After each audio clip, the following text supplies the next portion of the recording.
Okay, so you might have seen this image floating around online a few years back, maybe 2016, this just unbelievably perfect pyramid shape sticking out of the ice in Antarctica. Oh, yeah. That one definitely did the rounds. It's such a striking image, isn't it? A Yeah. massive, sharp peak in the middle of nowhere looking almost artificial. Exactly. It looks like something straight out of a sci-fi movie. And it Right. got people talking naturally. We're talking about a 4,150-foot peak here in the Ellsworth It Mountains. really grabs you, and that immediate reaction that how did that get there? Mm. Impulse. It's human nature. We see patterns. We look for explanations, Yeah. especially with something so geometric. Totally. And for you listening, particularly if you're maybe studying for the UPSC exams, this whole Antarctic pyramid thing is actually a great little case study. It pulls together geography, geology, and even like how we perceive things. Understanding these natural forces shaping the Earth, that's pretty fundamental stuff, right? For Mhm. prelims, mains, interpreting features. Absolutely. It's about understanding the process behind the phenomena. And that's what we want to do in this deep dive. Forget the wild theories for a minute. Yeah, let's park the ancient aliens. Right. We're going to dig into the science. What do things like the USGS studies, there was one back in 2007 on these mountains, and what did the actual experts say about how this thing formed? Okay, good. So the mission is figure out why this mountain looks like a pyramid, what geological forces are at work, and maybe touch on why we find these shapes so fascinating anyway. Sounds like a plan. All right. So 2016, this thing goes viral. How did this, well, previously unnamed peak suddenly become an internet sensation? It really comes down to the power of satellite imagery, doesn't it? Someone spots this incredibly symmetrical shape from space, shares it, and boom, it just exploded online. And that symmetry was the key. It's so unlike what you typically imagine for a mountain peak. Exactly. That near-perfect four-sided look just screamed unnatural to a lot of people. Yeah. So the speculation engines fired up immediately. You know how the internet is? Oh, I know. So what were the big theories? I heard some wild ones. Huh. Yeah, they really ran the gamut. You had um, hidden structures from lost civilizations, buried under the ice for millennia. Atlantis and Antarctica sort of thing? Kinda, yeah. And then, of course, the inevitable jump to extraterrestrials. Maybe it was a landing beacon or an alien base or who knows. It shows how quickly our minds can leap, right? When something doesn't fit our usual patterns. It does. But it's important to remember, scientists already knew a fair bit about these mountains. Hmm. The USGS, for example, they'd studied the Ellsworth Range. Before it went viral. Oh yeah, way before. That 2007 study, for instance, it already established that these mountains are ancient, formed over millions of years, and shaped heavily by, you guessed it, erosion. Okay, so the groundwork was there. The real sculptor wasn't aliens, but good old-fashioned erosion. Specifically, you mentioned freeze-thaw. Can you break that down a bit? How does ice carve rock like that? Sure, it's actually a pretty straightforward process, but incredibly powerful over long time scales. Mhm. Basically, you get water seeping into tiny cracks in the rock face, Yeah. little fissures, joints, weaknesses. Okay. Then, in Antarctica, it gets cold, really cold. That water freezes. And the crucial part is when water freezes into ice, it expands by about, what, 9%? Right, I remember that from school science. It pushes outwards. Exactly. It acts like a tiny wedge, pushing the crack open just a little bit wider. Then it thaws, more water might get in, it freezes again, pushes again. And repeat for thousands, millions of years. Millennia upon millennia. Cycle after cycle of freezing, expanding, thawing, cracking. Little bits of rock break off, fall away. It's like nature's slow-motion chisel. Wow, so that relentless process is what likely created those incredibly steep sides. That's the leading theory. Yeah. Dr. Maury Pelto, who's an environmental science professor, points to freeze-thaw as the key mechanism here. It's super effective in places like this cold, high, lots of exposed rock. But still, that symmetry, four sides almost equal, that still feels unusual. Mountains are usually more jagged, irregular. And that's the really intriguing part. You're right. Lots of mountains get sharpened by erosion, maybe get one or two flattish, steep faces. They call those facets. Okay. But getting four relatively symmetrical steep faces like this, that is much rare. Eric Rignot, a glaciologist, actually mentioned this. He said, seeing one or two pyramid-like faces isn't unheard of, but four is unusual. And that rarity is what makes it look so intentional, I guess. Even though it isn't. Precisely. Yeah. It taps into our pattern-seeking brains. Yeah.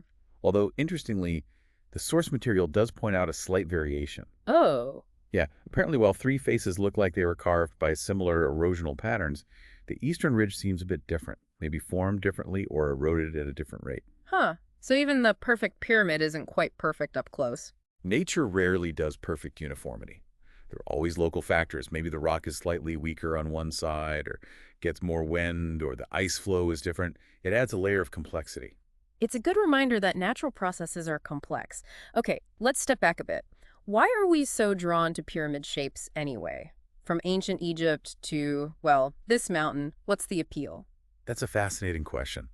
I think it's psychologically, pyramids represent order, stability, structure. Those clean lines converging to a point, Hmm. the solid base. It feels very grounded, very intentional. Like a fundamental shape. Exactly. We seem wired to appreciate symmetry and order. Maybe it provides a sense of predictability in a chaotic world. So when we see that shape emerge naturally, it feels significant, almost uncanny. Yeah. Especially for analyzing patterns like you might do for the UPSC, spotting that order in seeming chaos is key. That makes sense. We look for patterns, and a pyramid is a strong pattern. And this one sits in the Ellsworth Mountains, which you said are geologically important. What else makes this area special, scientifically speaking? Well, beyond the dramatic peaks, the Ellsworths are like a time capsule. They've found Cambrian-era fossils there. We're talking trilobites. Trilobites, the little ancient sea creatures in Antarctica. Yep, around 500 million years old. It tells us this landmass has an incredibly long, complex history. It wasn't always ice-covered. These mountains have seen continents shift, climates change, immense geological forces at play for eons. So the pyramid is just like one recent chapter in this huge geological saga. A very visually striking chapter, but yes, it formed through the same long-term processes, uplift, erosion that shaped the entire range. Understanding that deep time context is really important. Right, which brings us back to those alternative explanations.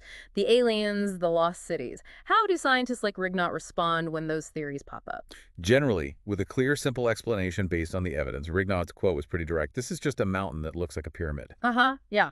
Cuts right through it. It does. And they point to other examples. The Matterhorn in the Alps is probably the most famous natural pyramid. Oh, right. Yeah, it does look similar, doesn't it? Also shaped by glaciers and erosion. Exactly. Glacial carving, freeze-thaw, similar processes, similar results, just in a different location.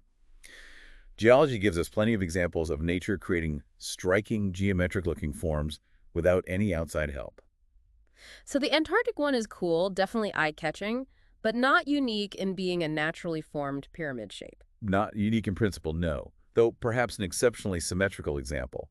And actually, the buzz around this discovery kind of sparked more interest in finding other natural pyramids. People start looking closer at other mountain ranges? Yeah, exactly. Yeah. Suddenly, people were spotting pyramid-like peaks in the Alps, in Central Asia, other remote areas, appreciating these natural sculptures formed by different forces. And it's not always just erosion, right? The source mentioned other forces. Correct. Yeah. While erosion, especially glacial and freeze-thaw, is a big player for sharp peaks, other things contribute too, like tectonic uplift, creating fault lines that influence erosion patterns, or even certain types of volcanic cones can have a somewhat pyramidal shape. So Earth has multiple ways to build pointy, geometric-looking mountains. It seems so. The planet's surface is constantly being shaped and reshaped. These formations are just snapshots of those ongoing processes. Okay, so wrapping this up then.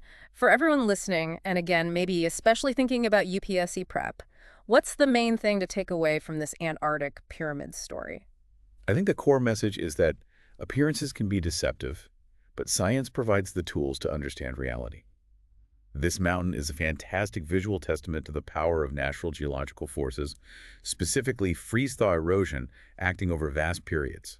It's not evidence of anything artificial. Right. And for UPSC aspirants, it really highlights why understanding those fundamental geology and geography concepts is so vital. It lets you interpret features correctly, analyze information critically, and importantly, see through misinformation or sensationalism, even when the visuals are compelling. That skill is transferable across so many topics. Definitely. Look beyond the flashy headline. Understand the underlying process. That critical thinking is key. Okay, so final thought for you to chew on. Think about other weird or wonderful natural formations out there, maybe ones you've seen pictures of or even visited.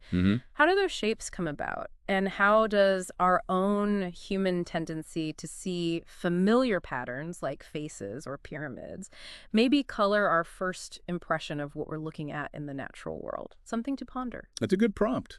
Makes you look at the landscape a little differently. Absolutely. Well, hopefully you found this deep dive into the Antarctic pyramid interesting. If you did, please do like, subscribe, maybe leave us a comment if you have more questions. We'd love to hear them. And the source we drew on for this discussion was IDR. Thanks for tuning in.